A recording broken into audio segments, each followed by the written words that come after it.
آپ کی زندگی کا گوشہ گوشہ گواہ ہے، لیکن فرما دیجئے میں تم سے تبلیغ دین کا کوئی صلہ اور کوئی اجر نہیں مانگتا الا المودۃ فی القربى، لیکن میں تم سے ایک چیز کا مطالبہ کرتا ہوں، اور وہ یہ کہ میرے قرابت داروں سے تم نے محبت کرنی ہے۔ اب سوال یہ ہے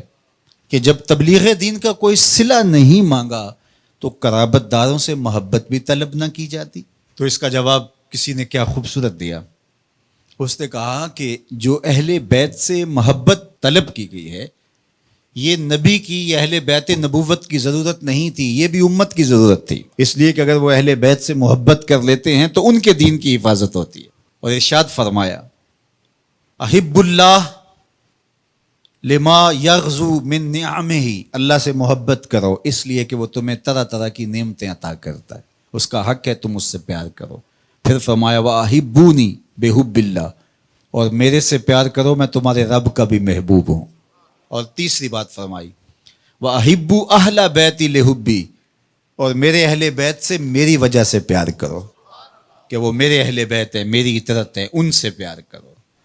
فرمایا میں تمہارے اندر دو بھاری چیزیں چھوڑ کے جا رہا ہوں، اس امت کو لاوارث چھوڑ کر نہیں گئے حضور، دو بھاری چیزیں چھوڑ کے جا رہا ہوں۔ اولہما، ان میں سے پہلی چیز کتاب اللہ، اللہ کی کتاب، فیہ الہدی والنور فخذوا بکتاب اللہ واستمسکوا بہ، فرمایا اللہ کی کتاب ہے جس میں ہدایت ہے، جس میں روشنی ہے، جس میں اجالے ہے، تمہاری زندگی کو اجال دے گی یہ کتاب، اس کو مضبوطی سے پکڑ لو، چھوڑنا نہیں۔ ابھارا، اس پہ ترغیب دی۔ پھر فرمایا وَأَهْلُ بَيْتِي، اور میرے اہل بیت، اور تین مرتبہ فرمایا اذکرکم اللہ فی اہل بیتی، اذکرکم اللہ فی اہل بیتی، اذکرکم اللہ فی اہل بیتی۔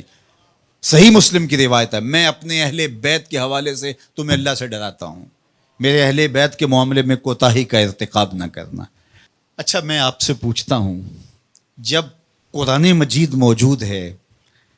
تو پھر کیا ضرورت تھی اہل بیت کے دامن کو تھامنے کی، تلقین کرنے کی؟ ایک سوال کھڑا ہوتا ہے، کیا کتاب ہماری ضرورتوں کی کفیل نہیں، ہمارے دکھوں کا مداوا نہیں،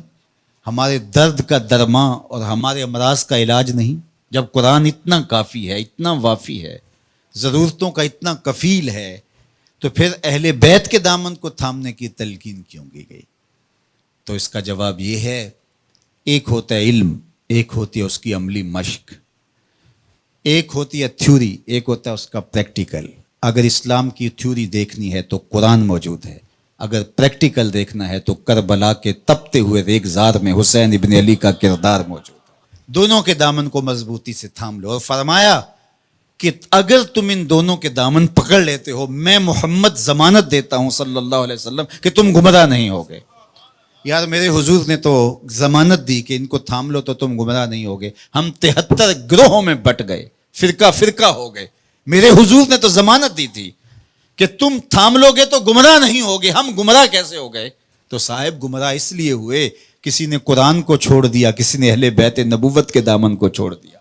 کسی نے قرآن ہاتھ میں اٹھا کر کے دہائی دی یہ قرآن ہے، اور اہل بیت کا نام اس کی طبیعت میں پیچ و تاب پیدا کرتا رہا، اور کسی نے اہل بیت کے نام کی دہائی دی لیکن قرآن کو ترک کر دیا۔ تمہیں مبارک ہو، تمہارے ایک ہاتھ میں قرآن ہے، ایک ہاتھ میں اہل بیت نبوت کا دامن ہے،